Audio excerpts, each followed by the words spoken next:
Hello दोस्तों, आप सभी का स्वागत है मेरे यूट्यूब चैनल में। आज की कहानी है कैसा ये इश्क है भाग 52। रोशनी दिव्या को सब बता दिया। तभी उनको विहान की आवाज़ सुनाई दिया, जिससे दोनों के रोंगटे खड़े हो गए। दोनों हिम्मत करके उस ओर देखे जहाँ विहान खड़ा था। विहान बहुत गुस्से में था। उसकी लाल आंखें सिर्फ रोशनी को घूर रही थी, जैसे वो अभी रोशनी को खा जाएगा। दिव्या रोशनी उठकर खड़े होते हुए रोशनी ने दिव्या का हाथ कसकर पकड़ लिया। विहान रोशनी के पास बढ़ते हुए तंज भरी मुस्कान के साथ बोला, वाह रोशनी वाह, तुम सिर्फ इतना ही समझ पाई मुझे। बोलते हुए विहान एकदम रोशनी के सामने आकर खड़ा हो गया। रोशनी पलके झुकाए रो रही थी। दिव्या विहान को समझाने के लिए मुंह खोली। तभी विहान रोशनी पर नजर गड़ाए दिव्या से बोला, दीदी बाहर जाओ, मुझे अपनी बीवी से कुछ बात करनी है अकेले में। दिव्या लाचारी से रोशनी को देखा, जो डर के मारे कांप रही थी। वो रोशनी को छोड़कर जाना तो नहीं चाहती थी, पर उसे पता था कि विहान रोशनी को कुछ नहीं करेगा। आखिर प्यार जो करता है उससे। दिव्या गहरी सांस ली और अपना हाथ छुड़ाकर जाने लगी। तभी विहान बोला, दरवाज़ा बंद करके जाना। दिव्या एक पल रुकी, फिर बाहर जाकर दरवाज़ा बंद कर दिया। दरवाज़ा बंद होने की आवाज़ सुनते ही रोशनी ने कसकर अपनी आंखें बंद कर ली। विहान रोशनी के बहुत करीब आ गया और उसकी कमर पकड़कर खुद से चिपका दिया और उसकी चिन पकड़कर अपनी तरफ देखने को मजबूर किया। रोशनी अभी भी आंखें बंद करके खड़ी थी। विहान कोल्ड वॉइस में बोला, आंखें खोलो बीवी। विहान की सख्त आवाज़ सुनकर रोशनी का दिल जोर जोर से धड़कने लगा। वो पूरी हिम्मत जुटाकर आंखें खोली तो उसकी आंखें विहान की नीली आंखों से जाकर मिली, जो अभी गुस्से में लाल होती जा रही थी। रोशनी ने तुरंत अपनी नज़र झुका लिया। उसकी हिम्मत नहीं थी कि विहान के आंखों में देखे। विहान एकटक उसको देखते हुए सर्द आवाज़ में बोला, क्यों किया तुमने ऐसा रोशनी? इतनी बड़ी बात मुझसे छुपाने की हिम्मत कैसे हुई तुम्हारी? आखिरी लाइन विहान चिल्लाकर बोला, जिसे रोशनी कांप गई। उसके होठ पर डर की वजह से थरथरा रहे थे और वो रोते हुए सिसक रही थी। विहान रोशनी की कमर पर हाथ कसते हुए बोला, मैं कुछ पूछ रहा हूँ तुमसे रोशनी। रोशनी डर से हकलाते हुए बोली, सो सॉरी विहान, मुझे लगा कि तुम अभी बच्चे नहीं चाहते। और विहान रोशनी में, और तुम्हें लगा कि मैं अपने बच्चे को मार दूंगा। फिर वो चिल्लाकर, तुमने ऐसे सोच पे कैसे लिया? क्या लगा तुम्हें मैं अपने खून को मार दूंगा? रोशनी सिसकते हुए, नहीं मैं। विहान उसकी गर्दन के पीछे पकड़कर उसका चेहरा अपने चेहरे के करीब करते हुए, पागल बीबी, तुम्हें पता भी है अभी तुम कितनी बड़ी मुसीबत में हो। ये नॉर्मल बच्चा नहीं है रोशनी। इसको मारने के लिए लाखों काली शक्तियाँ तुम्हारे पीछे पड़ी हुई हैं, और ये बच्चा तुम्हें इतना तकलीफ देगा को तुम उसे सह नहीं पाओगे। रोशनी रोते हुए, तैयार हूँ, एक माँ अपने बच्चे के लिए जान दे सकती है तो मैं दर्द नहीं सह सकती? तुम मेरे साथ हो तो मुझे किसी का भी डर नहीं है विहान। विहान एकटक उसको देखने लगा, फिर अचानक उससे अलग होकर बालकनी की तरफ गया और वहां से नीचे कूद गया। रोशनी जल्दी से बालकनी में गई और नीचे देखने लगी। विहान जा चुका था। रोशनी आकर बेड पर बैठ गई।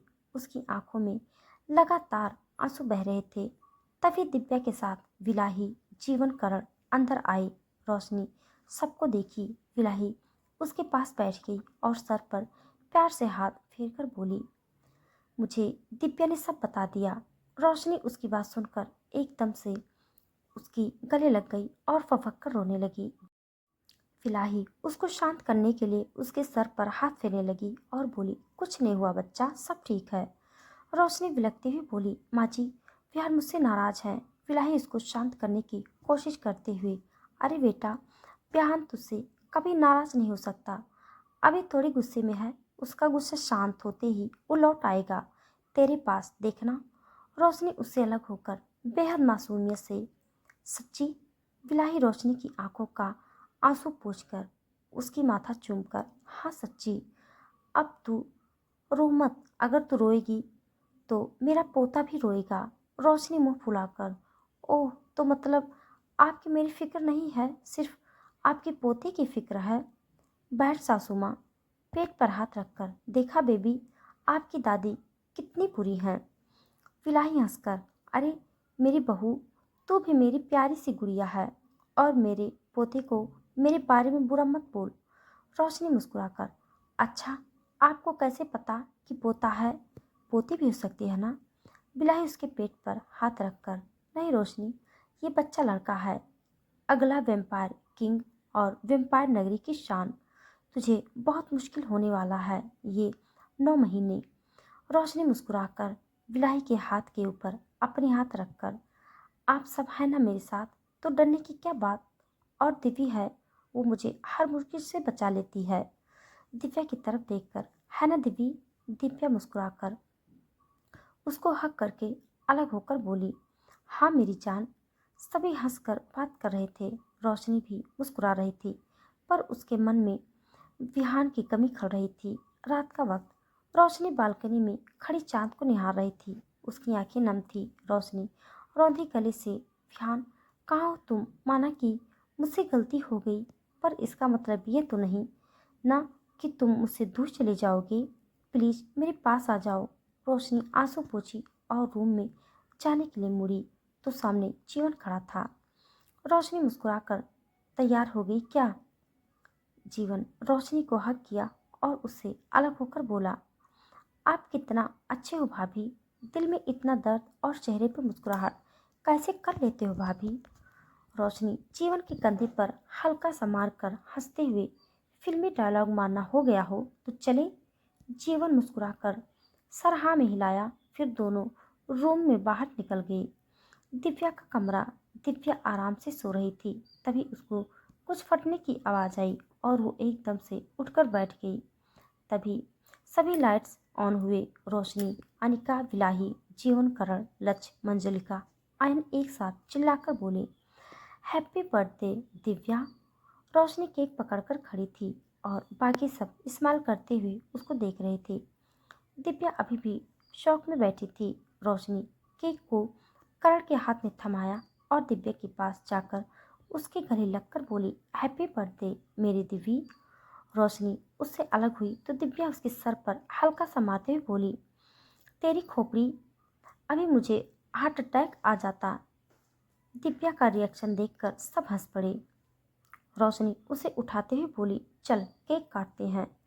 करण, जीवन मिलकर टेबल में केक और कैंडल सजाए और फिर दिव्या केक काटकर रोशनी की तरफ बढ़ाया तो रोशनी करण को पहले खिलाने को कहा। दिव्या हाँ में सर हिलाई और करण को खिलाने के लिए केक उसके सामने किया।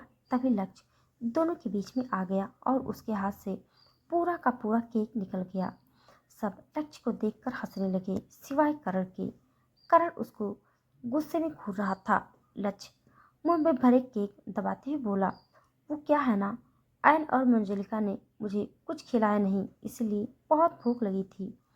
फिर लक्ष्य दिव्या को साइड हक करके बोला, हैप्पी बर्थडे छिपकली। दिव्या मुस्कुराकर, थैंक यू गधे। लक्ष्य केक उठाया और दिव्या को खिला दिया। वहीं करण हाथ में मुट्ठी बनाए गुस्से को दबाते हुए खड़ा होकर दोनों को देख रहा था। करण को अब रहा नहीं गया तो वो दिव्या का हाथ पकड़कर अपनी तरफ खींचा और केक का बड़ा पीस लेकर दिव्या के मुंह में ठूस दिया और जबरदस्ती मुस्कुराकर बोला, हैप्पी बर्थडे दिव्या। दिव्या आंखें फाड़े करण को देख रही थी। बाकी सब मुंह दबाकर हंस रहे थे। दिव्या जैसे तैसे करके केक निकल लिया और टेबल से बड़ा वाला पीस उठाकर करण के नाक पकड़कर मुंह के अंदर ठूस दिया। फिर वो भी जबरदस्ती स्माइल करते हुए बोली, थैंक यू पतिदेव। फिर सबने बारी बारी दिव्या को केक खिलाकर विश पूरे किए। तभी दिव्या पूछ पड़ी, विहान भाई कहाँ हैं? रोशनी मायूस होकर बोली, वो अभी तक। रोशनी इतना ही बोली थी कि विहान रूम के अंदर आते हुए बोला, मैं यहाँ हूँ। रोशनी विहान की आवाज़ सुनकर पीछे मुड़कर देखी। उसके फेस पर बड़ी सी स्माइल थी। विहान रोशनी को इग्नोर करते हुए दिव्या के पास आया और उसको केक खिलाकर बोला, खुश रहो। दिव्या मुस्कुराकर, थैंक यू भाई। विहान बिलाही के पास में आकर खड़ा हो गया। सबकी नज़र रोशनी पर थी जो मुंह लटका कर खड़ी थी। विहान उसको एक नज़र भी नहीं देखा था। रोशनी दिव्या को देखकर झूठी मुस्कुराहट उसकी ओर बढ़ी। तभी उसके पेट में दर्द का लहर दौड़ा और वो एकदम से पैर पकड़कर बैठ गई। सभी रोशनी को ऐसा देखकर जल्दी से उसके सामने आ गई। दिव्या घबराती हुई रोशनी से पूछी, रोशनी क्या हुआ तुझे? लक्ष्य परेशान होते हुए, चलो हॉस्पिटल चलते हैं। बिलाही परेशानी से, लगता है इसे पेट में दर्द हो रहा है। विहान रोशनी के पास बैठा और उसके पेट पर हाथ रखकर अपनी आंखें बंद किया। विहान की आंखों की पुतलियां इधर उधर हिल रहे थे। वो रोशनी को पेट में एक अजीब सी हलचल महसूस कर पा रहा था। विहान एकदम से आंखें खोला और रोशनी को गोद में उठा लिया। रोशनी अभी भी दर्द में थी। उसकी आंखों से आंसू बह रहे थे और उसकी पकड़ विहान के कॉलर पर कस चुका था। विहान सबको देखकर बोला, बीबी को कुछ नहीं हुआ है, आप सब फिक्र मत कीजिए। इतना बोलकर विहान रोशनी को लेकर रूम से बाहर चला गया। सभी परेशान थे, सबका मूड खराब हो चुका था। बिलाही को भी अंदर ही अंदर डर लग रहा था। बिलाही गहरी सांस लिया और दिव्या के पास आकर उसके सर पर प्यार से हाथ फेर कर बोली, दिव्या घबराने की कोई बात नहीं है, रोशनी ठीक हो जाएगी। सबकी तरफ देखकर सब जाकर सो जाओ, कल दिव्या की बर्थडे पार्टी की तैयारी भी तो करनी है। सब हाँ में सर हिलाए और वहां से चले गए। बिलाही भी करण को देखकर कुछ इशारा करके वहां से बाहर चली गई। दिव्या बेड पर बैठकर नाखून चबाने लगी। करण उसके पास बैठ गया और उसके हाथ को पकड़कर बोला, रोशनी को कुछ नहीं हुआ है, वो ठीक हो जाएगी। दिव्या उठकर चक्कर काटते हुए, क्या ठीक हो जाएगी? वो कितने दर्द में होगी, मुझे तो डर लग रहा है। अरे अभी 5 दिन भी नहीं हुआ होगा और अभी भी इसको इतना दर्द सहना पड़ रहा है। करण दिव्या के सामने आकर खड़ा हुआ, जिसे देखकर दिव्या उसके बगल से जाने को हुई, पर करण उसका हाथ पकड़कर दीवार से लगा दिया और उसके करीब आ गया। दूसरी तरफ विहान रोशनी को कमरे में ले जाकर आराम से बेड पर लेटा दिया और उससे दूर होने को हुआ। तभी रोशनी उसका हाथ पकड़ ली और रोते हुए बोली, प्लीज मत जाओ ना। विहान झुककर उसके माथे पर किस किया और बोला, कहीं नहीं जा रहा हूँ, मैं दरवाज़ा बंद करके आता हूँ। इतना बोलकर विहान रोशनी का हाथ छुड़ाया और दरवाज़ा बंद करके फिर से रोशनी के पास आकर बैठ गया और उसके पेट पर हाथ रखकर सहलाने लगा। रोशनी दर्द में कसकर विहान का हाथ पकड़ लिया। विहान की आंखों से भी नम था। वो रोशनी की दर्द महसूस कर सकता था। विहान झुककर रोशनी के पेट पर धीरे धीरे किस करने लगा। वो उसकी नाभि के आसपास चूमते हुए शक कर रहा था, जिससे रोशनी की दर्द भी कम होने लगा। रोशनी अब गहरी गहरी सांस ले रही थी। उसकी आंखें बंद थी और उसकी आंखों के आंसू सूख चुके थे। रोशनी को राहत में देखकर विहान का दिल को भी सुकून मिला। रोशनी आंखें खोलकर उसको देखी। विहान जल्दी से उससे नजर फेर लिया और उठकर जाने को हुआ। तभी रोशनी उसका हाथ पकड़कर खींच ली। रोशनी भरे हुए गाल से बोली, कहाँ जा रहे हो? अभी भी मुझसे नाराज हो? विहान रोशनी का सवाल सुनकर कोई जवाब नहीं दिया और उसका हाथ छुड़वाने लगा। तभी रोशनी रोते हुए बोली, विहान प्लीज ऐसे बिना बात के मत रहो ना। चाहो तो मुझे परमिशन दो, मैं सह लूंगी, पर तुम्हारी नाराजगी बर्दाश्त नहीं कर पा रही हूँ। और कसकर अपनी आंखें बंद कर लिया, जिसके साथ ही उसकी आंखों में एक कतरा आंसू उसके गाल पे बह गए। आज पहली बार वैम्पायर किंग की आंखों में आंसू थे, वो भी अपने प्यार के लिए। विहान मुड़कर रोशनी को देखा जो बैठी थी और बच्चों की तरह रो रही थी। विहान तेजी से उसकी ओर खड़ा हुआ और एक कदम से बैठकर उसको कस कर गले लगा लिया। रोशनी जोर जोर से रोने से रही और विहान उसकी सर सहलाते हुए उसको चपत लगाने की कोशिश करता रहा। थोड़ी देर बाद रोशनी शांत हुई, पर वो अभी भी सिसक रही थी। विहान रोशनी को खुद से अलग किया और उसके चेहरे को देखने लगा। रोशनी का चेहरा रोने की वजह से लाल हो गया था और उसकी नाक एकदम से लाल हो गई थी। रोशनी सिसकते हुए अपने दोनों कान पकड़कर मासूमियत से बोली, सॉरी। विहान रोशनी के हाथ को पकड़ा और दोनों हाथ को चूमकर उसके चेहरे को भरकर अपने होठ पर सॉफ्ट किस करने लगा। रोशनी की आंखें खुद ब खुद बंद हो गई।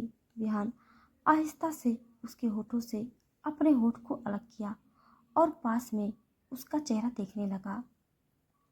रोशनी आंखें बंद किए हुए लंबी सांस ले रही थी। वो अपने चेहरे पर विहान की गर्म सांसें महसूस कर पा रही थी, जिससे उसकी धड़कन एक्सप्रेस की तरह दौड़ रही थी। तो दोस्तों, आज के लिए बस इतना। इसके आगे का भाग जानने के लिए आप सब मेरे साथ बने रहिए। हमारी कहानी आप सबको कैसी लग रही है कमेंट बॉक्स में ज़रूर बताइएगा। तब तक के लिए धन्यवाद।